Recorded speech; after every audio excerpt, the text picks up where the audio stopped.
ಹಾಗೆ ಕಾನೂನು ಕಟ್ಟಳೆಗಳ ಬಗ್ಗೆ ಮಾತನಾಡ್ತಿದ್ರು ಸರ್. ತಾವು ಒಪ್ತೀರಾ ಈಗಿರುವಂತಹ ಕಾನೂನುಗಳು ಹೋಟೆಲ್ ಉದ್ಯಮಕ್ಕೆ ಪೂರಕವಾಗಿದೆ ಅಂತ ಅನಿಸುತ್ತಾ ತಮಗೆ, ಅಥವಾ ಹೋಟೆಲ್ ಉದ್ಯಮದಲ್ಲಿ ಸಾಕಷ್ಟು ಅಡೆತಡೆಗಳನ್ನು ಉಂಟು ಮಾಡ್ತದೆ ಅಂತ ಅನಿಸುತ್ತಾ?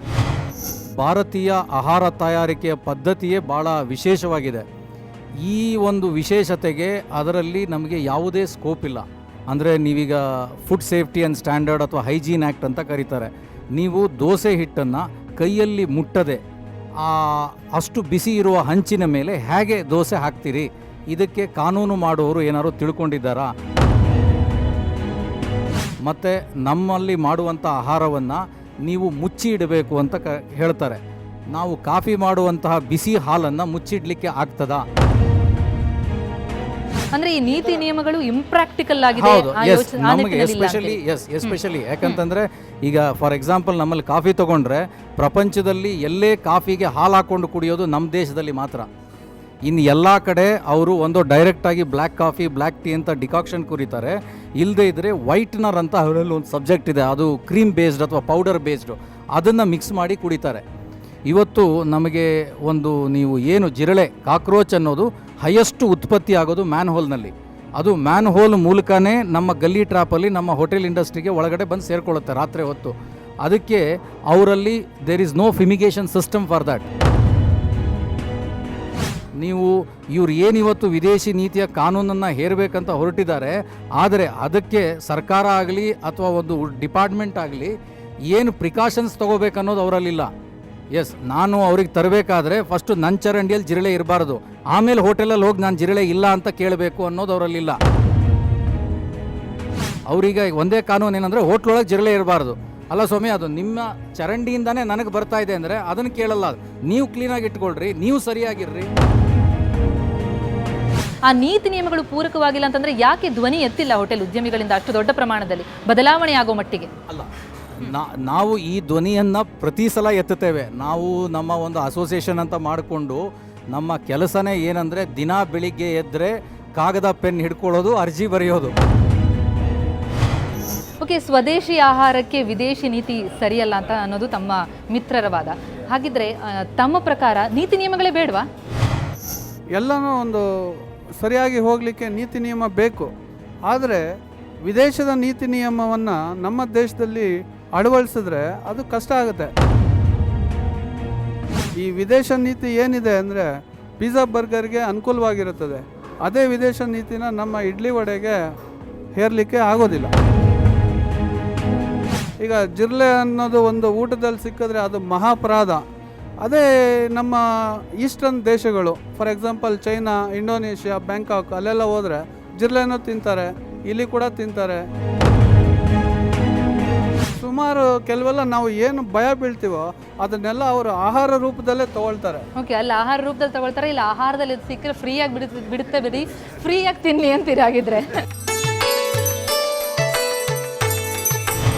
ಬೆಲೆಯ ವಿಚಾರಕ್ಕೆ ನಾವು ಬರೋದಾದರೆ, ಈ ಬೆಲೆ ಏರಿಕೆಯನ್ನು ನಿಯಂತ್ರಣಕ್ಕೆ ಬಹುಶಃ ದೋಸೆ ಬೆಲೆ ಏರಿಸಬೇಕಾಗುತ್ತೆ, ಕಾಫಿ ಬೆಲೆ ಏರಿಸಬೇಕಾಗುತ್ತೆ, ಅದೆಲ್ಲ ಒಂದು ಕಡೆ. ಆದರೆ ಇನ್ನೊಂದು ರೀತಿಯ ಟ್ರಿಕ್ಕನ್ನು ಕೆಲವೊಬ್ರು ಉಪಯೋಗಿಸ್ತಾರೆ.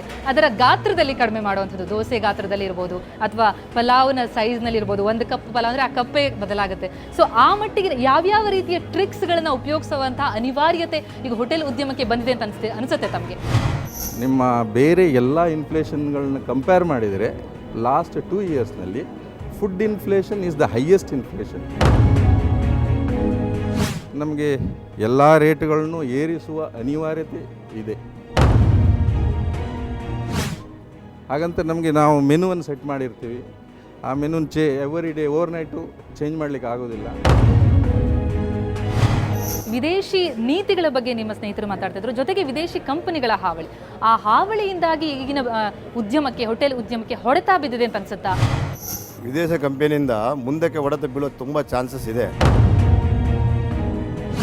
ಯಾಕೆಂದರೆ ನಮ್ಮದು ಇಡ್ಲಿ ವಡೆ ಮಸಾಲೆ ದೋಸೆ ಅಂದರೆ ಅದೊಂದು ದಕ್ಷಿಣ ಭಾರತೀಯ ತುಂಬ ಅತ್ಯುತ್ತಮ ಫುಡ್ಡು. ಅದನ್ನು ಮೀರಿಸುವ ಚಾನ್ಸಸ್ಸೇ ಇಲ್ಲ.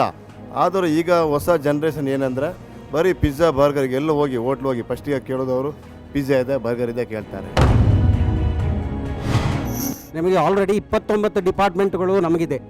ನಾವು 29 ಡಿಪಾರ್ಟ್ಮೆಂಟ್ಗಳಿಂದ ಲೈಸೆನ್ಸನ್ನು ತಗೊಳ್ಬೇಕು.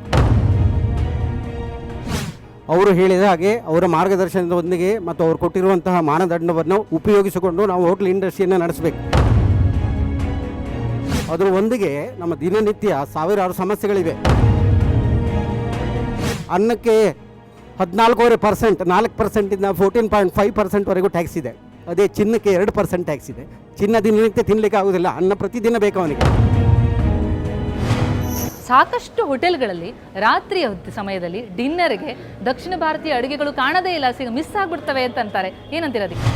ಈ ಯಂಗ್ ಜನ್ರೇಷನ್ ಇವತ್ತು ಏನಿದೆಯಲ್ಲ, ಅವರು ನಮ್ಮ ಸೌತ್ ಇಂಡಿಯನ್ ಫುಡ್ ಏನೂ ಲೈಕ್ ಮಾಡ್ತಾ ಇಲ್ಲ ಇವತ್ತು.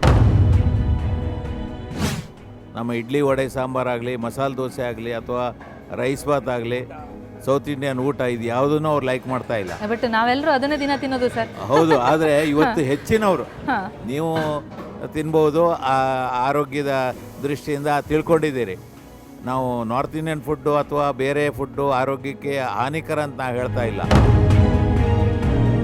ಈಗ ರಾತ್ರಿ ಊಟ ಇಟ್ಟರೆ ಹೌದು, ಒಂದು ದಿವಸ ಒಂದು 10 ಊಟ ಕೂಡ ಹೋಗೋದಿಲ್ಲ, ಖರ್ಚಾಗೋದಿಲ್ಲ. ಯಾಕಂದರೆ ಅದನ್ನು ಲೈಕ್ ಮಾಡುವ ಜನರೇ ಇಲ್ಲ ಈಗ. ಸಮಸ್ಯೆ ವಿಚಾರಕ್ಕೆ ಬಂದಾಗ ಎಲ್ಲ ಉದ್ಯಮಿಗಳ ಕೂಗು ಒಂದೇ ಸರ್, ಅದೇ ಲೇಬರ್ ಪ್ರಾಬ್ಲಮ್. ನಮಗೆ ಕೆಲಸಗಾರರು ಸಿಗೋದಿಲ್ಲ ಅಂತ ಅನ್ನುವಂಥದ್ದು. ನಿಜಕ್ಕೂ ಕೆಲಸಗಾರರು ಸಿಗ್ತಿಲ್ವಾ, ಅಥವಾ ನೀವು ಕೊಡುವಂತಹ ಬೆಲೆಗೆ ಅಥವಾ ಅಲ್ಲಿ ಸ್ಯಾಲ್ರಿ ಸಮಸ್ಯೆಯಿಂದಾಗಿ ಬರ್ತಿಲ್ವಾ? ಅಲ್ಲಿ ಸಮಸ್ಯೆ ಉಂಟಾಗ್ತಾ ಇರೋದು? ಯಾಕೆ ಕೆಲಸಗಾರರು ಸಿಗ್ತಿಲ್ಲ ಅಂತ ಅನ್ಸುತ್ತೆ ನನಗೆ? ಇವಾಗ IT-BT ಆಗಿ ಬೃಹದಾಕಾರವಾಗಿ ಬೆಂಗಳೂರು ಮಹಾನಗರ ಬೆಳೀತು. ಸೊ ಹೀಗಾಗಿ ಅಲ್ಲಿ ಈ ಹೌಸ್ ಕೀಪಿಂಗಿಗೆ ಜನಗಳು ತುಂಬ ಜನ ಅಲ್ಲಿ ಸೇರ್ತಾ ಇದ್ದಾರೆ. ಲಕ್ಷಾಂತರ ಜನ ಕೆಲಸ ಸೇರಿದ್ದಾರೆ. ಅದಕ್ಕೆ ಅವ್ರಿಗೆ ಕೆಲಸವನ್ನು ಹುಡುಕಿ ಕೊಡುವಂಥ ಏಜೆನ್ಸಿಗಳು ಇಲ್ಲಿ ಬಂದು ಜನಗಳಿಗೆ ಅಲ್ಲಿ AC-ನಲ್ಲಿ ಕೆಲಸ ಆರಾಮಾಗಿ ಮಾಡುವಂಥ ಪರಿಸ್ಥಿತಿ ಬಂತು. ಇಲ್ಲಿ ಹೋಟೆಲ್ಗಳಲ್ಲಿ ಮತ್ತು ಅದನ್ನು ಒಂದು ಕ್ಲೀನ್ ಮಾಡುವಂಥ ಕೆಲಸ ಕೀಳರಿಮೆ ಅನ್ನೋ ಒಂದು ಮೆಂಟಾಲಿಟಿ ಭಾವನೆಗಳು ಬಂದು ಜನಗಳನ್ನು ಅದಕ್ಕೆ ಈ ಉದ್ಯಮಕ್ಕೆ ಬರ್ತಾ ಇಲ್ಲ.